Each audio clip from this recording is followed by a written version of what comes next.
Trading the foreign exchange market carries high risk and may not be suitable for all investors. Trading on margin, utilizing leverage can carry an even higher level of risk that can lead to a complete loss of investment funds. So before deciding to trade the foreign exchange market or using any of our software alert products, you should carefully and diligently consider your personal investment objectives, level of experience, and risk tolerance. There is a possibility that you could potentially sustain significant loss. You should not invest any capital or trade that you cannot afford to lose. It is your responsibility to be aware of and understand all risks associated with foreign exchange trading and to seek professional advice from an independent certified financial advisor if you have any doubts. Auvoria Prime does not exercise trading authority over your trades. You and you alone exercise discretionary trading authority over every trade. So we've had some pretty good movements in US CAD. It's had almost a 1% movement today. I want to talk a little about that, but if I could please, can we just get a quick just make sure we got, looks like there's a couple of people having some problems getting in here. Give me a quick heads up, you guys can hear me, see the screen right now. It should be forexfactory.com. I don't have a lot of time to go into this today, but we could truff on a few things. Yesterday was a holiday, obviously, so happy post 4th of July to the United States citizens. It was a great weekend. It's pretty cool fireworks displays. I don't know if you guys saw it. You guys want to laugh. My dad actually used to keep his boat in Ocean City, Maryland. There's a big marina back there. They're all over, as you may have seen the news, because their whole fireworks display blew up in one truck, which is kind of funny, but I feel bad for the residents didn't get to see a fireworks show. That was kind of crazy. But in any case, yesterday was a holiday. We did have some RBA stuff take place yesterday. I'll take a closer look at some of the Aussie and the linked currencies to that. ISM numbers came out today. Surprisingly enough, they were a little weak in relation to forecasts. So, if you're not sure what it is, go to forexfactory.com, filter out for red folders only. You can actually click on this to see what it is. But this is really just a purchasing index and so forth. Any case, so tomorrow is the ones you want to be concerned with because, especially if you're trading CAD-based stuff, both Friday, the unemployment rate, as well as the FOMC minutes for US-based or anything dollar-based pairs are coming out tomorrow at 11 a.m. Keep in mind that this is typically a 2 p.m. release after the Fed meetings. Typically, the notes get released the following week on Wednesday, usually. And there should be some interesting things in these notes. I think this is probably one of the more looked at things outside of non-farm payrolls that we had last Friday. That, the market, essentially almost all participants, either retail or institutional, that are of the good trader cut to pay attention to these bigger economic factors, are going to be looking for things in these notes like transitory inflation, right?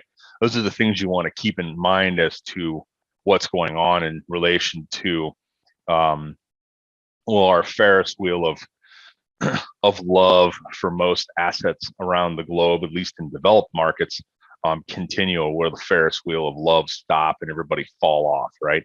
So a rather rudimentary example, but I think it puts it into perspective of what could happen to a lot of different asset classes if global central banks start to cut or curtail their open market asset purchases, thus bringing lots of cash to the global monetary system. It's going to be the reverse of that. It's going to be more of a hawkish stance where they're retracting and putting essentially assets back on the marketplace for sale, mostly in the bond category, right? And then taking cash or tightening credit. That's typically a non-capitalistic type of view, and that could really squeeze many of these asset classes, which are already really overinflated. So as I've been getting everybody hopefully more into the habit of, just note that, we're at all-time highs in the S&P. This is the 500 largest capitalized companies in this country. But take a look at the futures markets.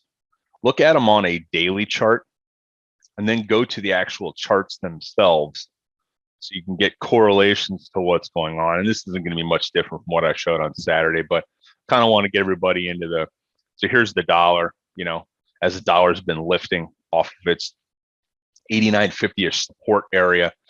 It's come in and pushed the euro down. It's continued to push the yen down. It's pushed the pound down, right? It's pushed the Canadian dollar down to a little bit of a lesser degree.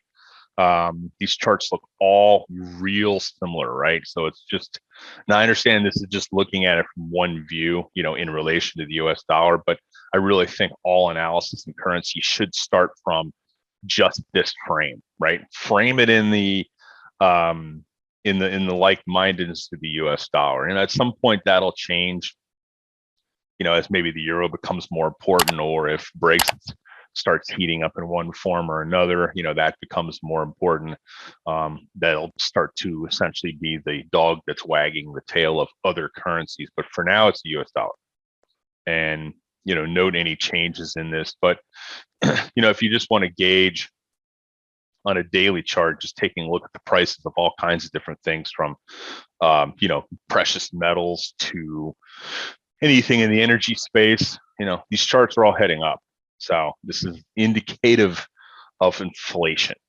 And at some point, especially coming into the winter season, the more higher prices for nat gas and heating, and the corresponding crushing of a lot of the metal space, because the fact that dollars rallied so much, it's been a lot to have to grapple around, have to put a hold on. So just going back to, I always try to wrap these things around and explain how and what it affects. But ideally, if you want a quick crash course on macroeconomics, which quite frankly, I think anybody that is a trader, regardless of what you trade, has to have a basic fundamental understanding of global macroeconomics. And it can be accomplished with one sheet of paper that I have purchased, that's funny, that I have posted in my Market Watch channel.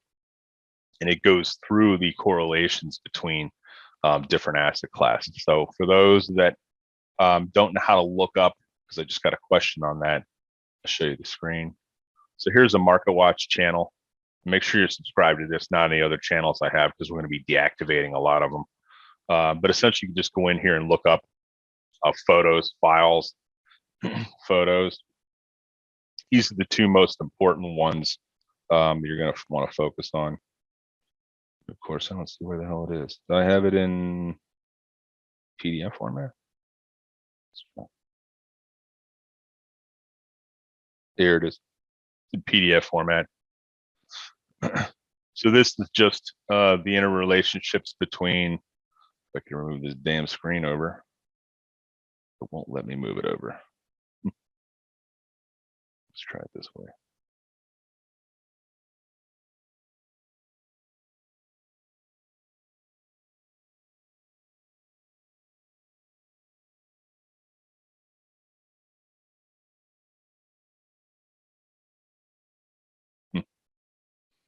Interesting. Well, let me do that. Let's try it this way. I think I found the first glitch in Zoom. Oh, here we go. No, maybe not. Maybe I'm just an idiot. So this is the Forex screen on the macro. This is really good stuff.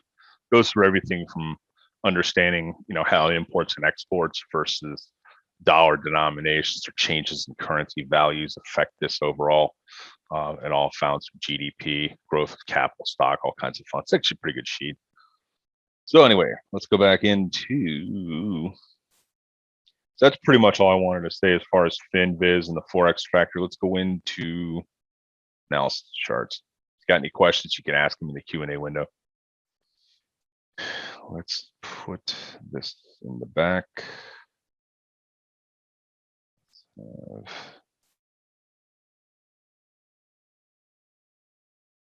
Should be easier to see now.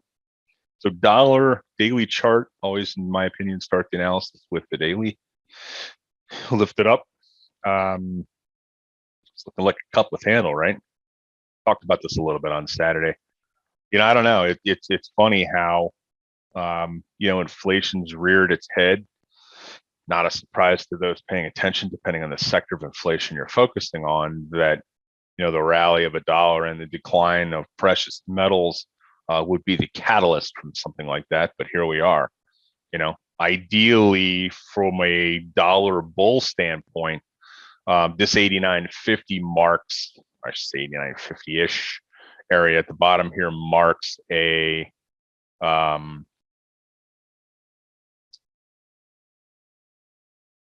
short-term bottom, right? Mid-term bottom. I know it just depends upon how one views this. Ideally, from a long-term perspective, unless the Fed does an about face, I just don't see a catalyst for a rally in the dollar. But short term, anytime you see this yellow line show up, especially in two different variations right around the same area, it's essentially telling you from a support standpoint type of technical analysis using the squeeze zone indicator that Dasan, our master developer variable, is built. He's pretty decent following in TradingView, which is what the software platform is. That for now, it looks like pretty solid support. Orange lines carry a lot more weight than red. So maybe that means we're going to rally a little more, right? So what does this all mean for those accepting trades? That certainly could be an argument, especially since we reversed today, right? Isn't quite the crazy reversal pattern, but if we did test a little bit lower and pop right back up, it certainly argues that this 93.40-ish area it's going to gun for next, right? That could be it. On the grand scheme of things, you can see how this is a fractal high, which just means a recent high or low that needs to be gone after. And who knows, maybe we could spend a lot more time building a base down here. I still think that if you had to go to this on a weekly chart, but I still think we're headed down to this area. Certainly got to get through this 88.5 to 89.5 area first, but I think we're headed down to ultimately the first stop would be 85. Once we crack through 88.50, I think it'll just be a zipper move down there. So there's no way if we did get to that point.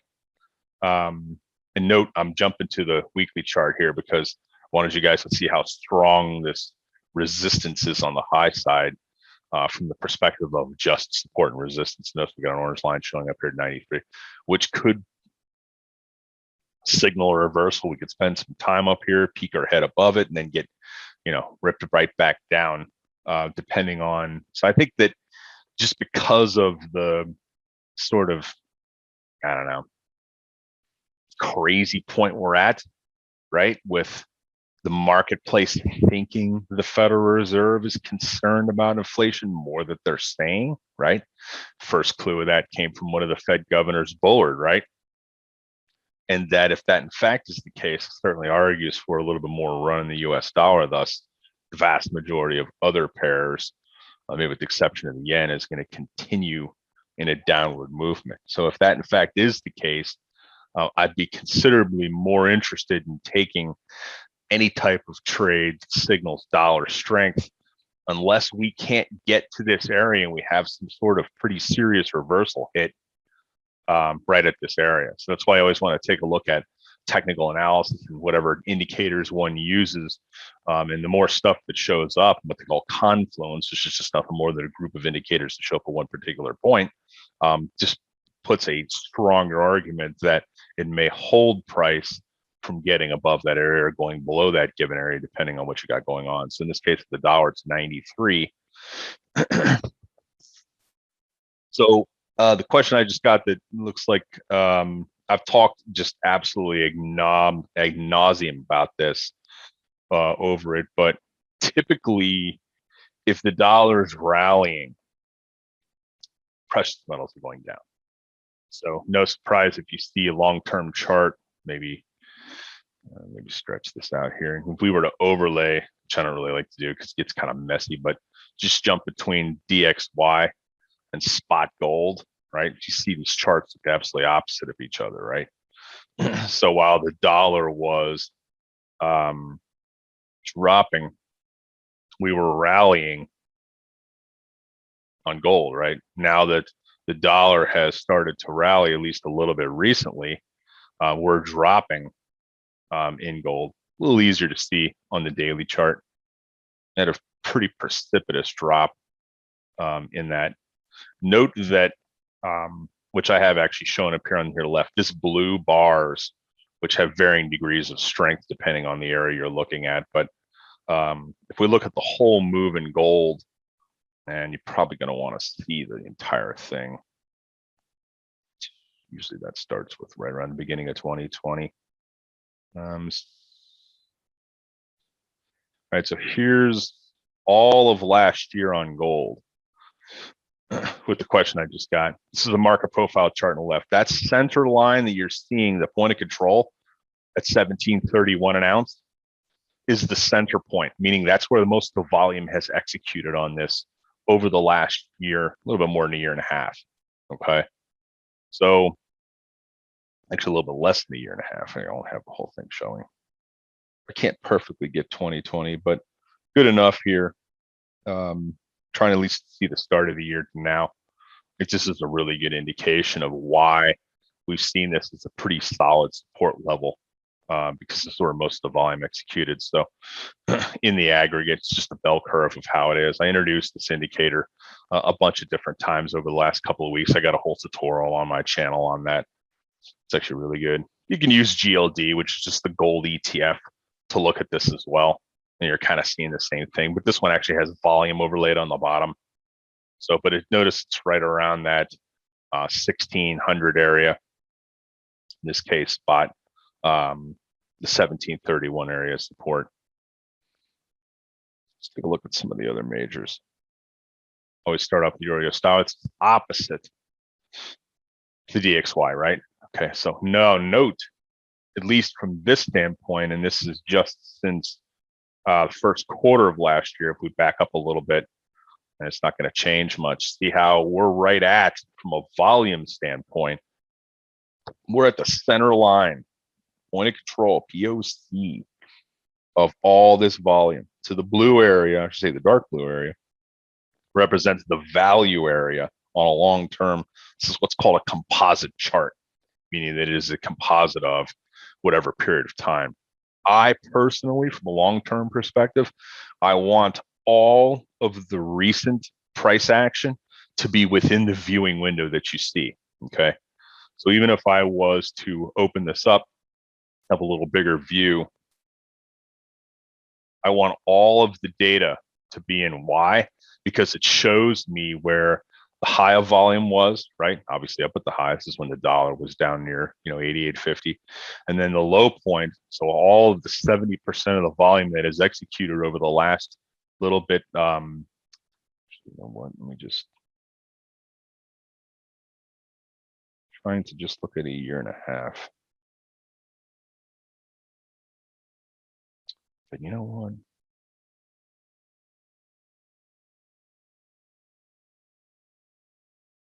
Now we're getting into 2019. So don't know that this is just as relevant, but I think it just goes to illustrate this. Actually, this indicator, I was a little concerned of its performance, but it's actually been really working really well.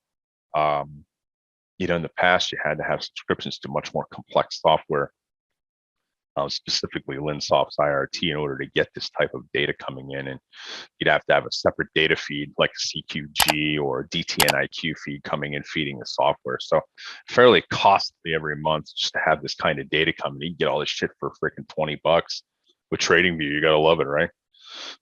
So center points 13. That's interesting. So this is almost a breakout point too. It just happens to be the center of volume over the last. Let's take a look at just the last year.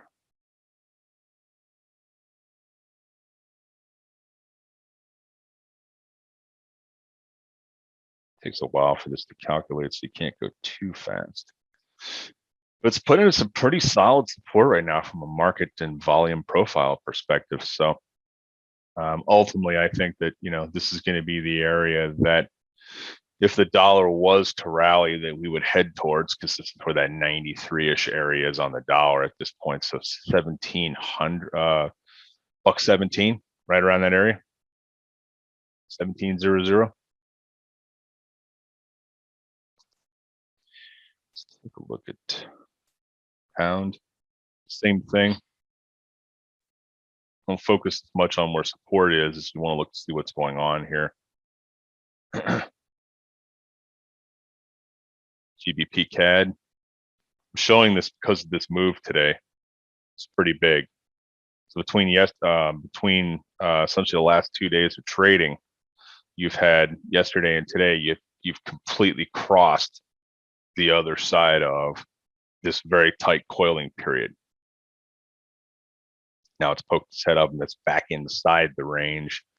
A lot of that just has to do with the fact that dollar hasn't moved that much, 0.4%. But this was the big move of the day. It was over 1% dollar rally to the upside.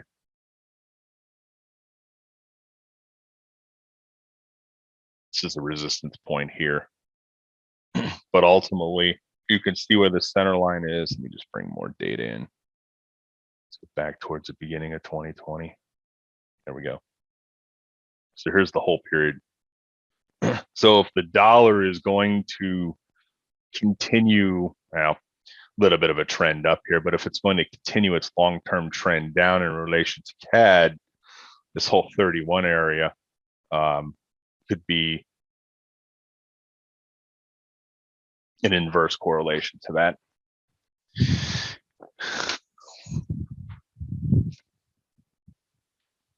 Question I got was in relation to how the dollar. So I mean, it's really no different than any other asset class. If you are researching precious metals, you're typically going to want to start with the one that is has the most influence on this sector as a whole. So you'd want to look at gold and its relation. The problem with gold is before you can do research on gold, you've got to look to see what bonds are doing, interest rates, the dollar. There's like a lot of pre-research that needs to be done before you just look at the chart itself, because you need to understand if there's going to be any catalysts to what's called pin action off of that move. All right, so let's take a look at some of the Aussie stuff, because daily chart. Yeah, look at this. This is interesting. So if we go back to, let's just make sure we have a whole window of 2020 in view.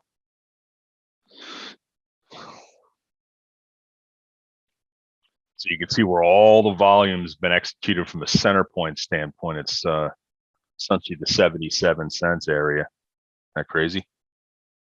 Right through the center. All the volume is executed in here in the aggregate. So value area low on a longer time frame. Way down here at 68.8. Value area high. Look at this. Let's see a little better. Value area high, 78.33.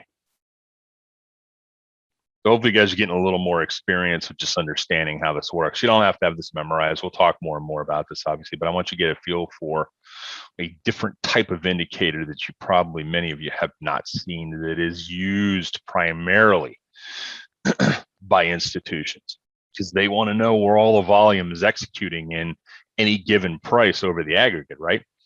Tells you a lot about who may be stepping up as what's called other time frame players, OTF.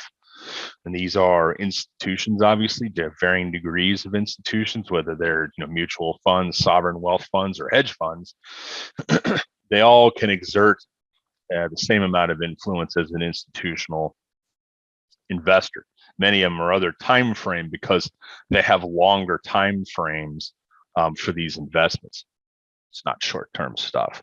They do engage in trading in some cases, and certainly high frequency systems that they build engage in trading, but they have a lot of longer term positions as well. So they get this an indicator that is going to allow us to understand longer term positions.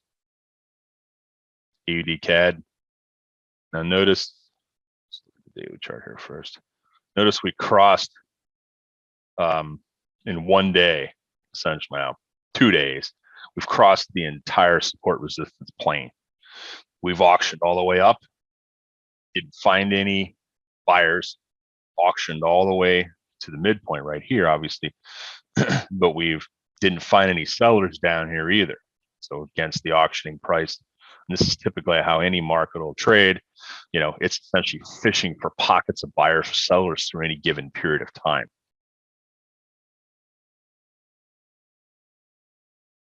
Euro CAD, same thing, cross the plane as we call it.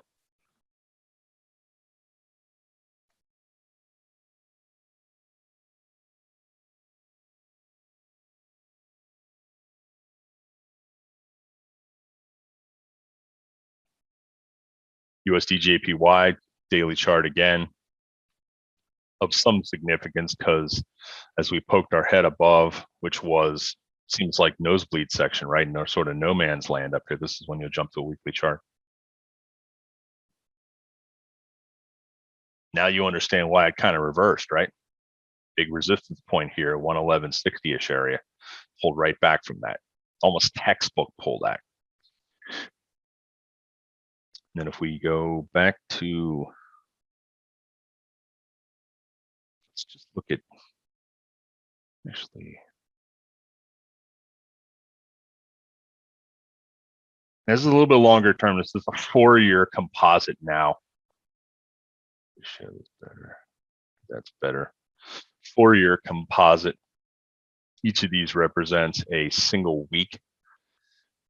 You could begin to understand now that these support and resistance points, look at this, let's just call it a zone.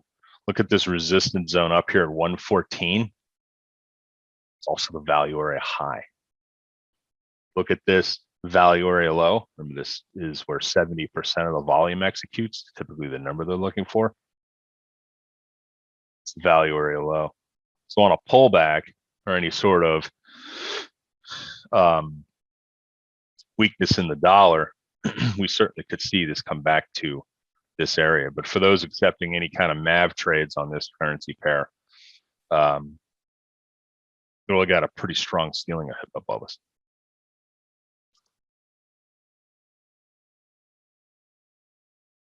I show euro.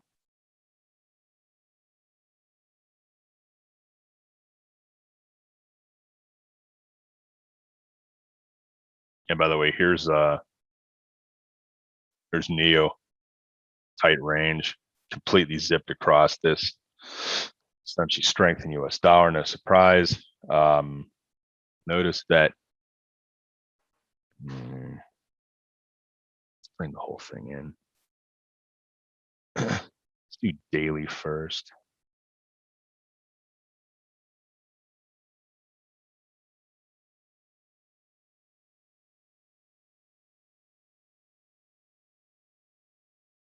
So here's the data since the beginning of 2020.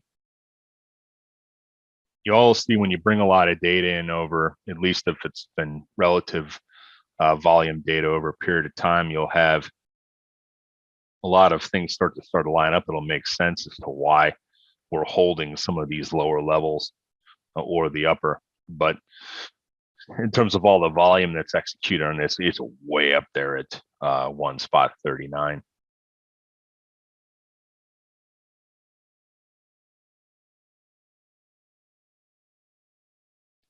What else did I want to talk about?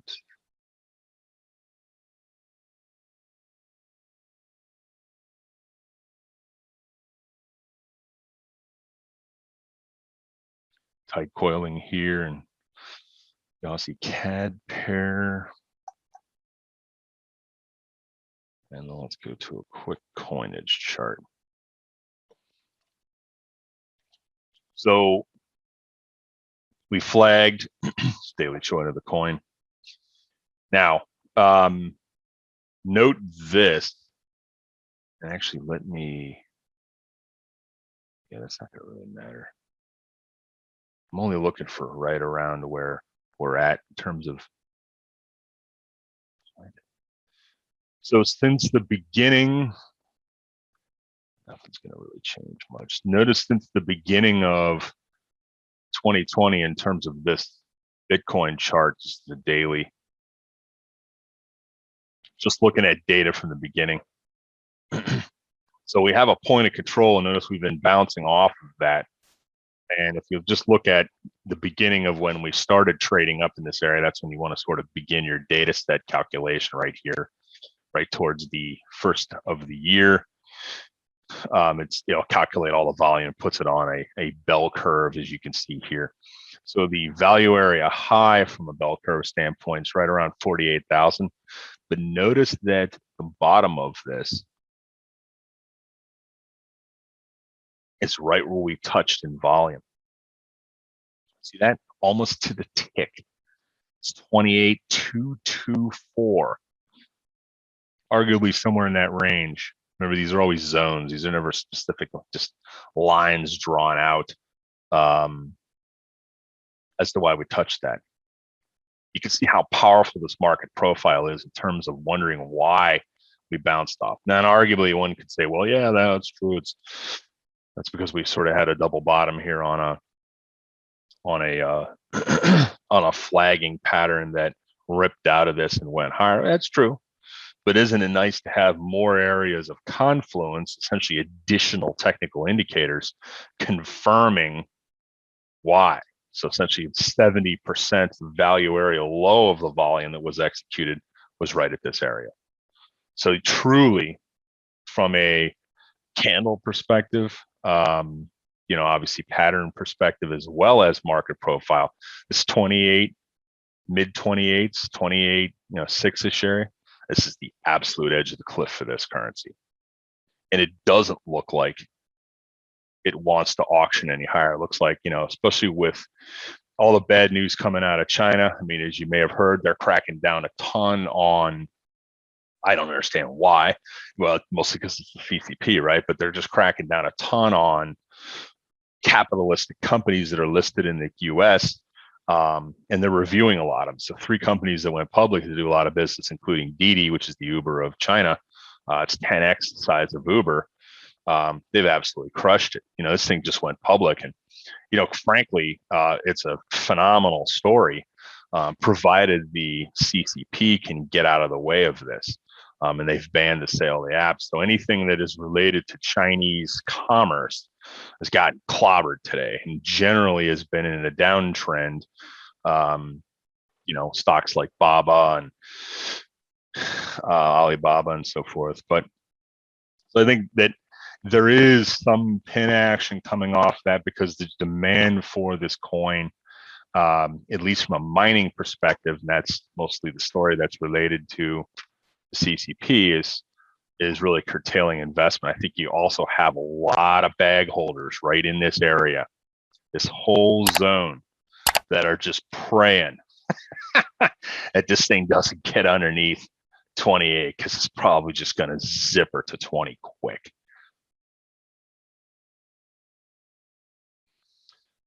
Question was asked, what effect might the Olympic Games have on the yen? I don't know. I guess it depends on if Japanese win lots of gold medals. I don't know. Maybe.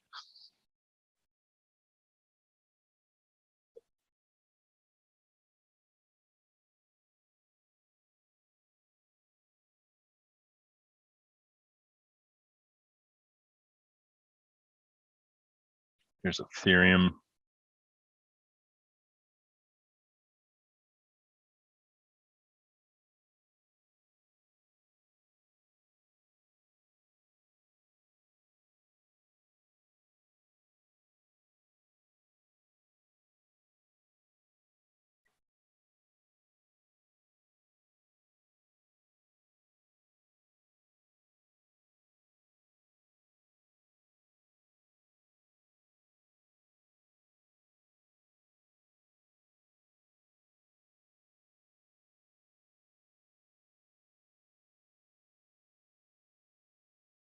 Center point's 1240 in terms of the point of control on this one.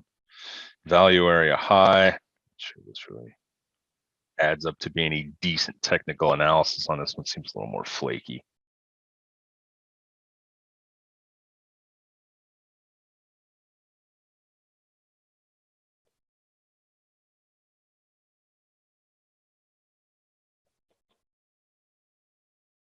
the games will be an economic boost to the Japanese economy.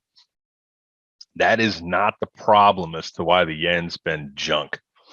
A lot of it has to do with the Japanese banking systems run a little bit differently than, you can Google this for if you want to do a deeper dive on it, but just their unwillingness to write off losses in many different forms throughout, especially real estate and some of the other things, really has hampered how this whole country's been run.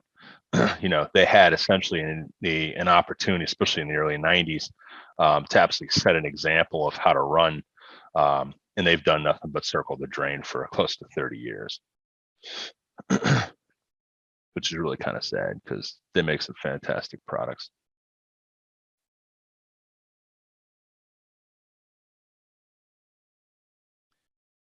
Let's see what else. Why do I say that? Well, let's just say I had the very good fortune to, in the early 90s, one of my neighbors is a big oil guy. I lived across the street. He bought a 300 ZX Turbo, and I always admired the car. And my dad, as a surprise, bought it for me off the guy used. Had like 60,000 miles on. I drove that car to 250 on the odometer. I think I just replaced the battery, some brake pads, maybe a distributor at the time. But the car just ran like an absolute top, other than digital dash going out. So, the funny thing is, my wife actually hated the car. So I saw one for sale the other day in SoCal. I almost bought it. It was a 1985. No, it's 1984 300 ZX Turbo 25th. Was it 25th anniversary? I forget what it was, but the car's like, it was just an absolute cream puff. And the guy only wanted $12K for the car. In any case, taking a look at the coin. I still think this thing's headed lower for the question I just got on this. This is one of the largest exchanges publicly traded, US based for crypto. Not a fan, do not have a Coinbase account anymore. I used to. Let's see what else I want to address. Euro GBP, did I show this? Currencies are all beginning to run together with me now. All right, cool. So that's pretty much it. Everybody have a great week. Enjoy. Get those tickets for Orlando if you want to see my fat self up on stage droning on and on and on about risk management. Should be lots of fun. But I'll be looking forward to it. Everybody have a great week. Be kind to each other.